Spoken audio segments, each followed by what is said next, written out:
नमस्कार मित्रों, स्वागत है आपका इक्ष्वाकु क्लासेस में और मैं विपिन गर्गाचार्य। आज हम बात करेंगे साक्षात्कार विषय के बारे में। पिछले 4 वीडियो में मैंने जो आपको साक्षात्कार के बारे में बताया, आशा करता हूं कि आपने बहुत अच्छे से तैयार कर लिया होगा।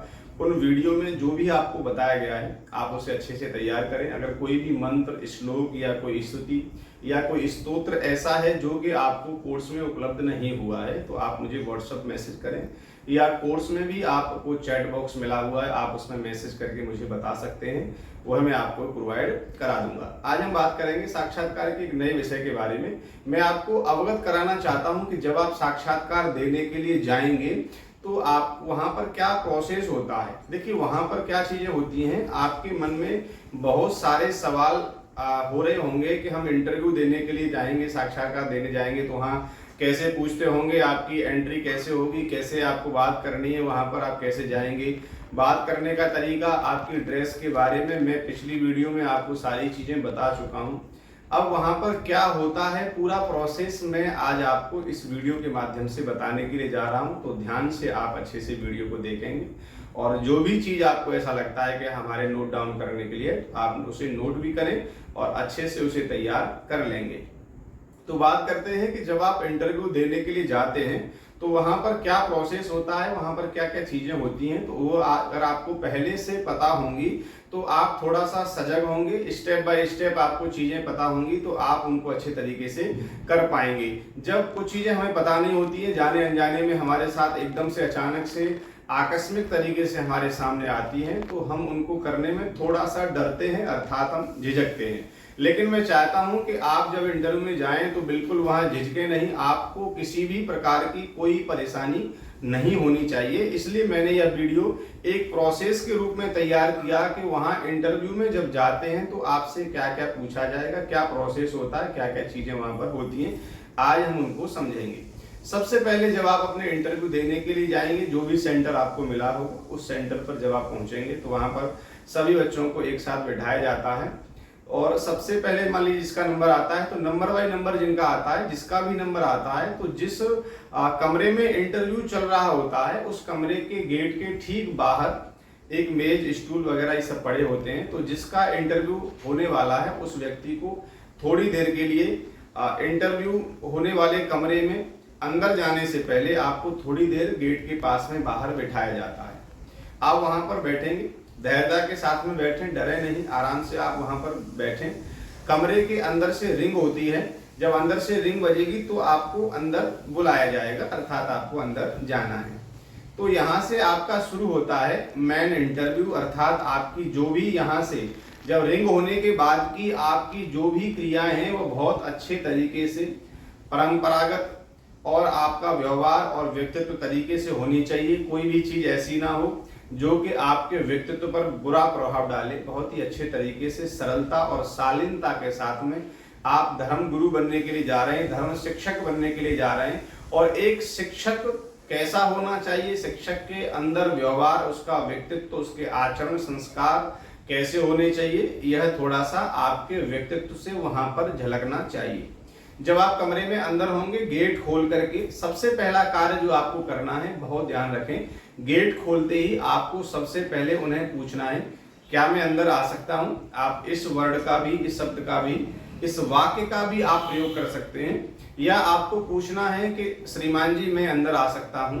तो जैसा आप वहां पर अच्छा समझें आप वहां पर बोलें। वैसे नॉर्मल तरीके से आप यह बोल सकते हैं कि क्या मैं अंदर आ सकता हूं। तो आप ये बोल करके कि क्या मैं अंदर आ सकता हूं, वह आपसे कहेंगे कि आइए। तो आपको गेट बंद करके अंदर जाना है। जब गेट बंद करके आप अंदर जाएंगे तो 5 लोग आपके सामने बैठे होंगे। एक कुर्सी वहां पर खाली आपके लिए भी पड़ी होगी, लेकिन आपको जाते ही उस कुर्सी पर नहीं बैठना है। इस बात का आप विशेष ध्यान रखेंगे, जब तक उनमें से कोई भी व्यक्ति आपको आदेश ना दे कि आप बैठ जाइए, तब तक आप उस कुर्सी पर ना बैठें। आप उनके आदेश का इंतजार करें। वैसे वह आपके अंदर होते ही आपसे बोल देंगे, आपका नाम लेकर के, या बिना नाम के भी आपको बोल देंगे कि आप कुर्सी पर बैठ जाइए या आप बैठ सकते हैं। इस तरीके से वह आपको आदेश देंगे। और यह सबसे पहला और सबसे विशेष बात है, इसका आपको बहुत अच्छी तरीके से ध्यान रखना है। जब आप इस चीज का ध्यान रखेंगे, क्योंकि देखिए सेना में जो आर्मी होती है उसमें आदेश का बहुत बड़ा ही महत्व होता है। वहां पर प्रत्येक चीज जो है आर्मी में आदेश के अनुसार ही चलती है। वहां का आदेश बहुत ही कठिन और मान्य करना चाहिए।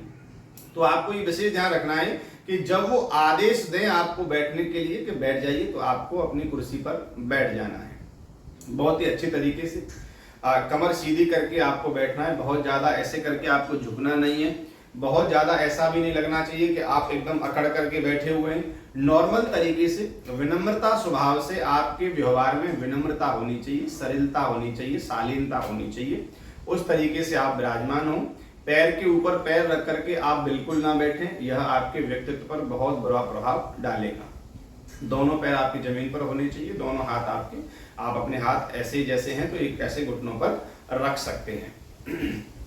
उसके बाद यहाँ से सबसे पहला जो प्रश्न आपके सामने रखा जाएगा वह आपसे पूछेंगे कि आपका नाम क्या है, आपका परिचय क्या है। यहाँ से बात ज्यादातर 98% यहीं से बात ज्यादातर शुरू की जाती है आपके नाम से कि आपका नाम क्या है, अपना परिचय बताइए, आप कहाँ से आए हैं, अपने शहर के बारे में, अपने गांव का मतलब बताइए। ये सारी चीजें मैं पिछली वीडियो में आपको बता चुका हूँ कि आपको क्या पूछा जाएगा, गाँव का कैसे पूछा जाता है, परिचय कैसे पूछा जाता है, ये सारी चीजें मैंने आपको बताई है। फिर भी मैं एक बार दोहरा देता हूँ कि आपको नाम पूछा जाएगा, शहर के बारे में, आपके व्यक्तित्व के बारे में पूछा जा सकता है, आप क्या करते हैं ये भी पूछा जा सकता है।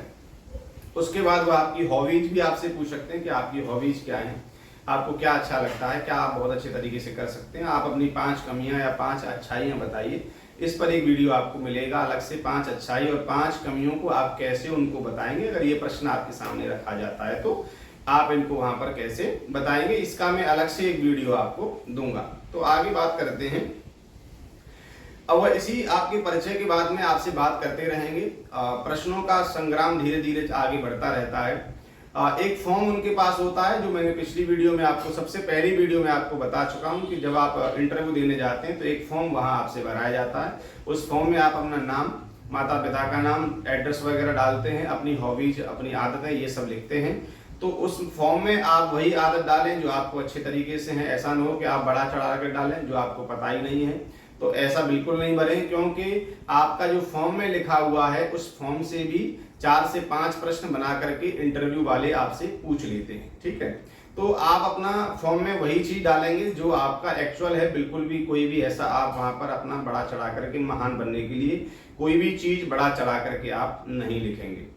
पहले सबसे पहले आपसे थोड़े वो सामान्य, इसके बाद में सामान्य अध्ययन के प्रश्न और वर्तमान में जो भी चल रहा है करंट अफेयर्स जिसे कह देंगे, करंट अफेयर्स में से कुछ पूछा जा सकता है। धर्म से संबंधित कोई भी ऐसी क्रियाएं हुई हैं हमारे देश में या विदेश में, तो उससे संबंधित कोई भी चीजें आपको करंट अफेयर्स की पूछी जा सकती है। सामान्य अध्ययन जीएस से 2 से 3 या प्रश्न आपको 4 ज्यादा से ज्यादा यहाँ पर पूछे जा सकते हैं।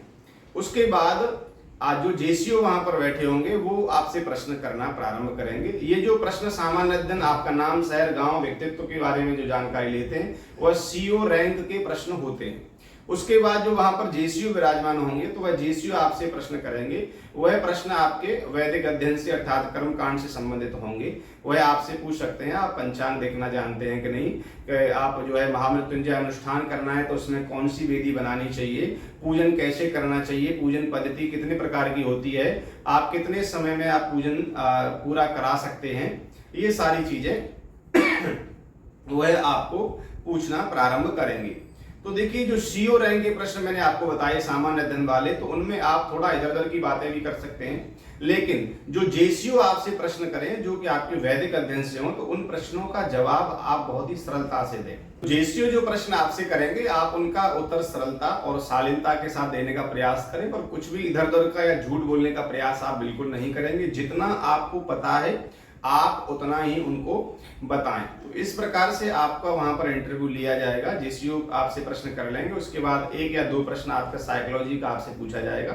तो यह सारा आपका इंटरव्यू के अंदर पूछा जाता है। इसके बाद अगर उन्हें आप में इंटरेस्ट होगा या आप बहुत अच्छे तरीके से सवाल जवाब दे रहे होंगे तो आपका समय थोड़ा अधिक लगेगा। इंटरव्यू में अगर आपका समय जो है अधिक ले रहे हैं तो समझ जाइए कि उनको आप में इंटरेस्ट है, अर्थात आपके उस इंटरव्यू में पास होने के चांस बहुत ज्यादा है। अगर कम समय में ही वह आपको भेज दे रहे हैं तो इंटरव्यू आपका बहुत ज़्यादा अच्छा नहीं हुआ है।